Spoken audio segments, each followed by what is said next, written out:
নেমে যাচ্ছে বন্যার পানি, কিন্তু কমছে না কান্না। কক্সবাজারে প্রাণহানি ৩২, চরম সংকটে লাখো মানুষ।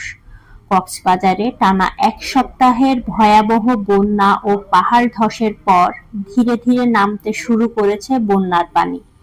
তবে পানি কমলেও কমেনি মানুষের দুর্ভোগ।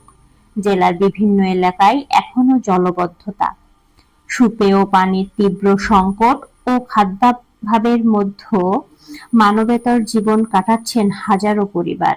জেলা প্রশাসকের তথ্য অনুযায়ী, বন্যা, পাহাড় ধস ও পানিতে ডুবে এ পর্যন্ত ৩২ জনের মৃত্যু হয়েছে। ক্ষতিগ্রস্ত হয়েছে জেলার ৭১টি ইউনিয়নের মধ্যে ৬৯টি ইউনিয়ন।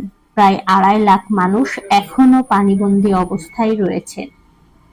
সবচেয়ে বেশি দুর্ভোগে রয়েছেন চকরিয়া, পেকুয়া ও মাতামুহুরী এলাকার বাসিন্দারা।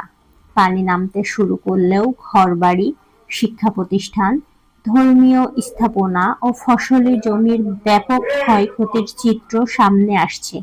অনেক এলাকায় বিশুদ্ধ পানির জন্য হাহাকার দেখা দিয়েছে। স্থানীয়দের অভিযোগ, প্রয়োজনের তুলনায় ত্রাণ সহায়তা অপ্রতুল।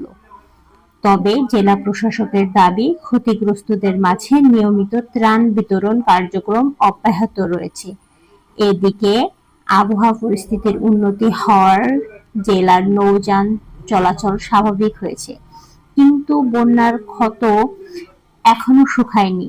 পানি নামলেও লাখো মানুষের সামনে এখন বেঁচে থাকার লড়াই, খাদ্য, বিশুদ্ধ পানি এবং পুনর্বাসনের অপেক্ষা।